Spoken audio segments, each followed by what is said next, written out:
हमारी मांगे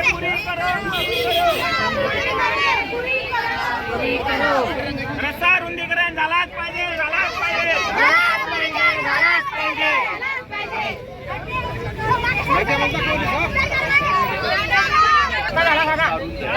नाही नाही नाही लहान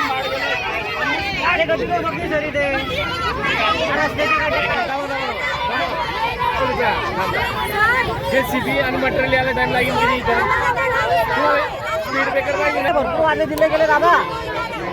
2004 पासून राहते मी काय म्हणतो वाटातली नगर चौक पण आहे त्यांना बोलवा आणि त्यांच्याकडनं लेखी लिहून घ्या.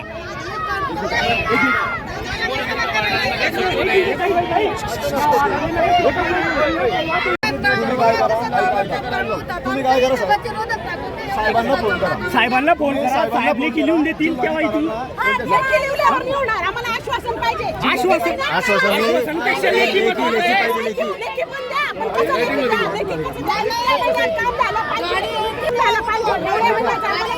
साहेब आमची विनंती आहे कारण आता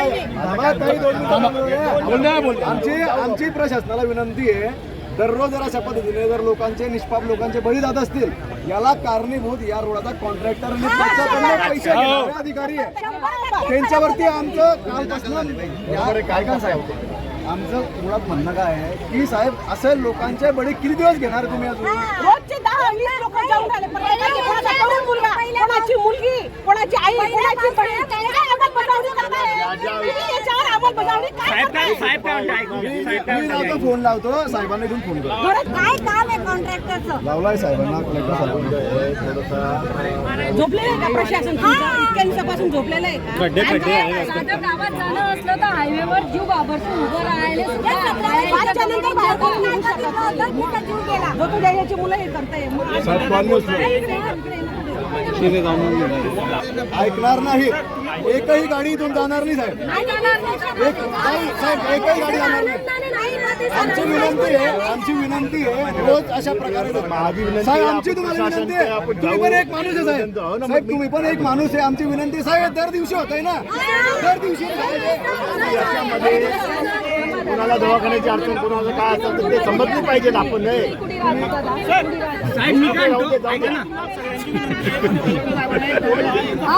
बोलवा सर प्लीज तुम्ही चांगल्या सेफ मध्ये काय तरी बोलता असेल मध्ये रस्त्यामध्ये जी अडचण आहे ती माझीच आहे. काय बोलावं कलेक्टर साहेबांना बोलवा. कलेक्टर साहेबांना बोलवा.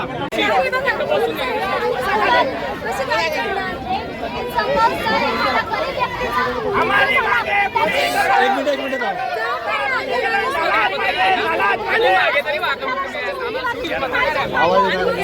अरे काही आवाज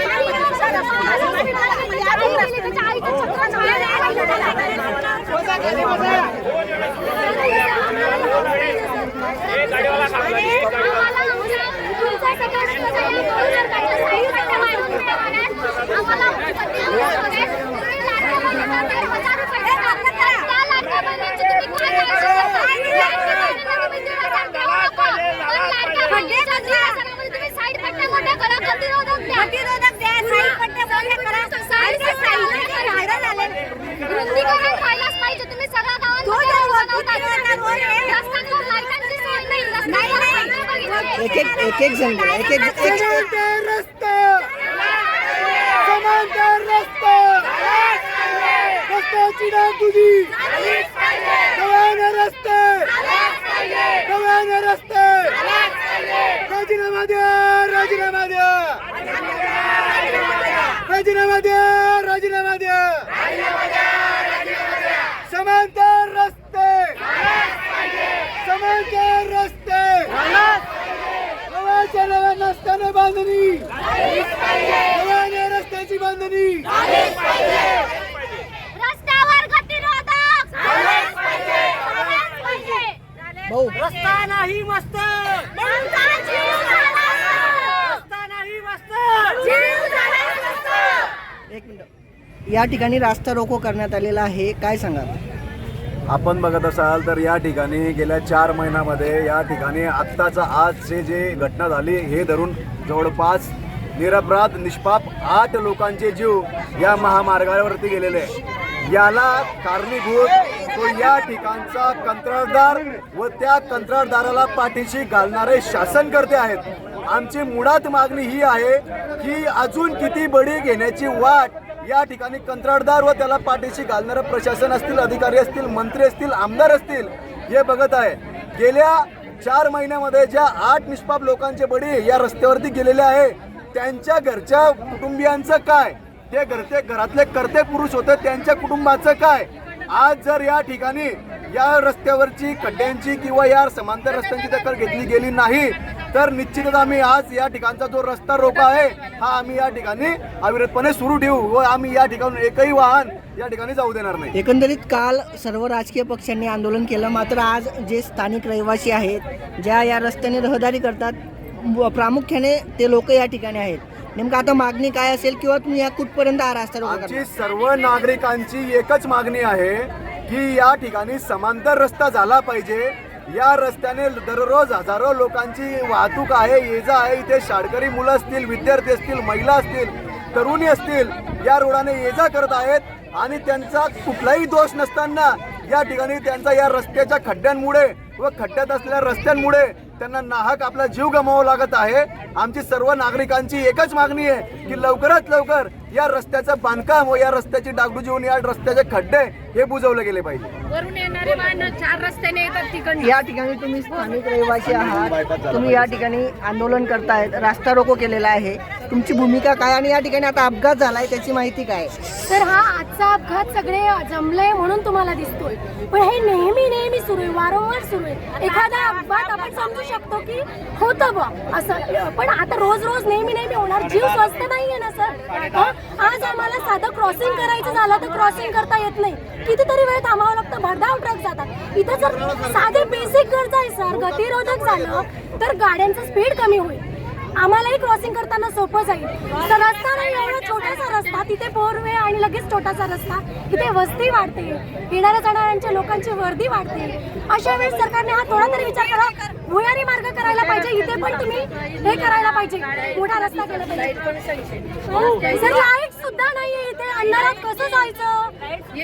हायवे आहे ना, हा नॅशनल हायवे आहे ना, तुम्ही जरा विचार करायला पाहिजे. सर हायवे वर आहे आणि जो खालचा रस्ता आहे तो एकदम खाली येतो, कॉलन्यांमध्ये घुसणारा रस्ता. वर चढताना सुद्धा त्रास होतो. गाडी तुम्हाला सगळेजण गाडी चालवता माहिती, गाडी चालताना बॅक जाते आणि एकदम नाही तर झरकण येते. ट्रकवाले येताना आम्ही कसा रस्ता क्रॉस करायचा, कसं जायचं? तुमची मागणी काय आता प्रामुख्याने मागणी आहे काय? रस्ता, भुयारी रस्ता आणि रस्त्यांवर खड्डे नको, मध्ये कॉलन्यांमध्ये पण परमनंट सिमेंटचे रस्ते व्हायला पाहिजे आणि प्रत्येक स्टॉपवर वाटिका आश्रम राहो, बीबानगर राहो, औजानगर राहो, द्वारकानगर राहो, गतिरोधक सुद्धा नाही सर. लाईट रस्त्यावर लाईट नाही, डांबरी रस्ते आपल्या राजकारण्यांकडून महानगरपालिकेत सुद्धा सगळीकडे पर्च पडली होती मागे की रस्त्यावर लाईट नाहीये.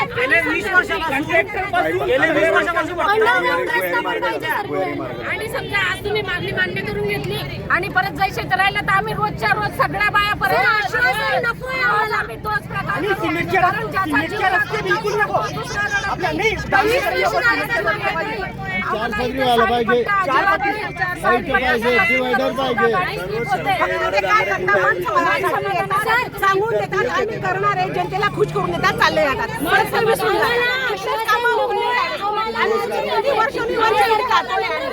एकही काम दरवर्षी काय होतं, पाऊस आला की डागडुकी होते. डागडुकी झाली की पहिल्या एका महिन्यात परत खड्डे तसे होता.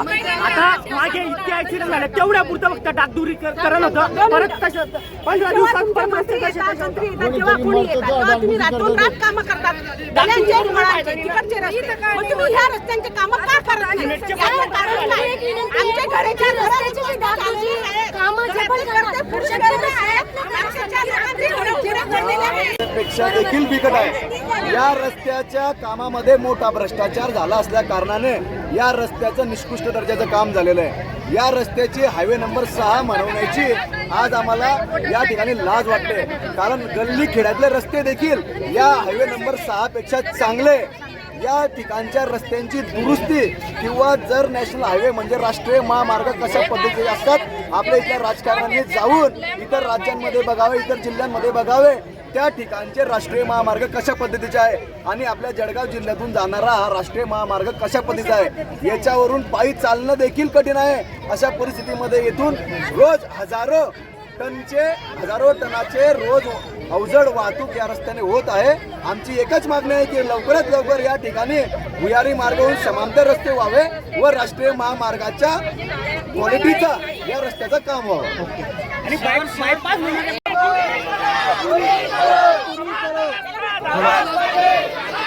सिमेंटचा रस्ता झालाच पाहिजे. सिमेंटचा रस्ता झालाच पाहिजे. रस्ता नाही बसला.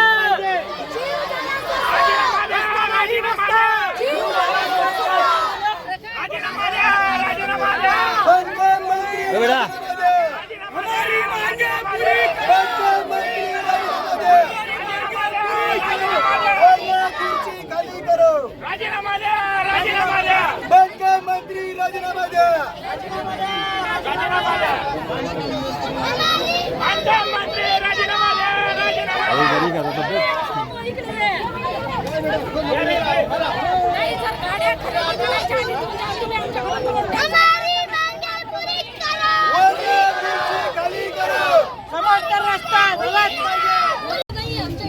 प्रत्येक स्टॉपला स्पीड ब्रेकर नाहीये, खांब्यांची लाईट नाहीये आणि बाहेरचा फोरवे लवकर झालाच पाहिजे, झालाच पाहिजे.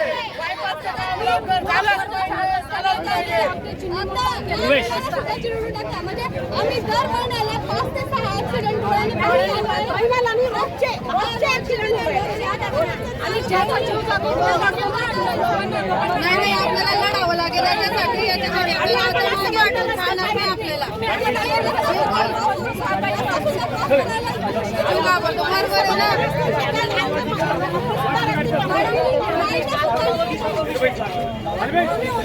काय बोलायचं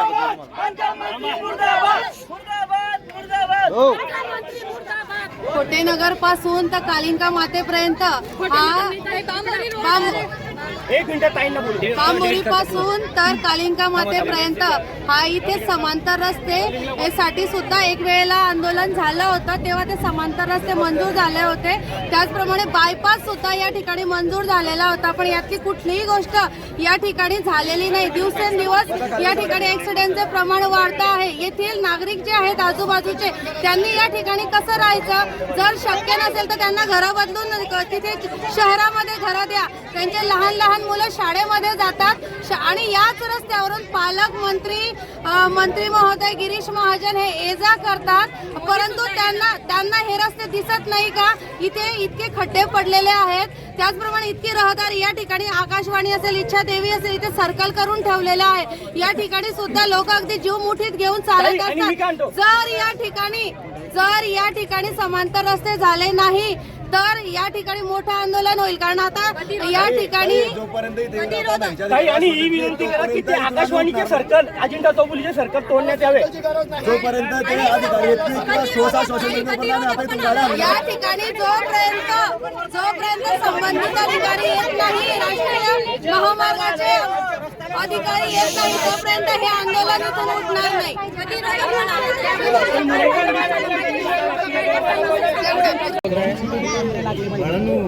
मॅडम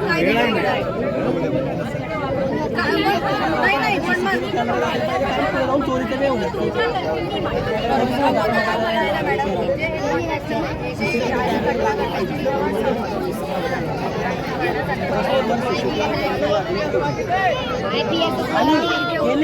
मीटिंगमध्ये आमचे जे नागरिक आहेत प्रमुख मान्य गेल्या 2-3 दिवसात जे ऍक्सिडेंट झाले ते पळून गेलेले.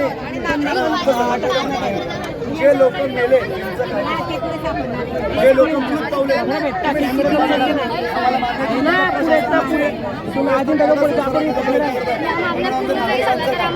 ज्यांचा जीव गेला त्यांचं काय? मॅडम तुम्हाला तिथे आला याच्यापूर्वी कुठल्या याच्यापूर्वी जितक्या विचारलं का जे नागरिकांच्या 2 मिनिटं त्या नागरिकांच्या घरी कोणी त्यांचे नागरिक वारले त्यांच्या घरी गेलात का मॅडम तुम्ही विचारायला? तुम्ही त्यांचं सांत्वन तरी केलं का मॅडम? आज कायदा सुद्धा प्रश्न निर्माण झाला म्हणून तुम्ही रोडावरती आले. मॅडम आम्ही कायदा सुव्यवस्था पूर्ण करणारच लोक आहे, आम्ही कायदा सुव्यवस्था राखणारच लोक आहे. पण मॅडम प्रशासनाच्या आणि मंत्री आमदारांच्या संवेदना मेलेल्या आहे मॅडम. आतापर्यंत तुम्ही कायदा सुव्यवस्था प्रश्न निर्माण झाला म्हणून तुम्ही रोडावर आले. जे लोक आजपर्यंत मेले त्यांच्या घरी तुमचा एक कर्मचारी तरी गेला का मॅडम? गेला का? आणि इतक्या अपघात झाला तर तुम्ही ठोस कोणतीच कार्यवाही केली नाही मॅडम. मॅडम तीन मंत्री जळगाव जिल्ह्याचे 3 मंत्री तरी बी 8 वर्ष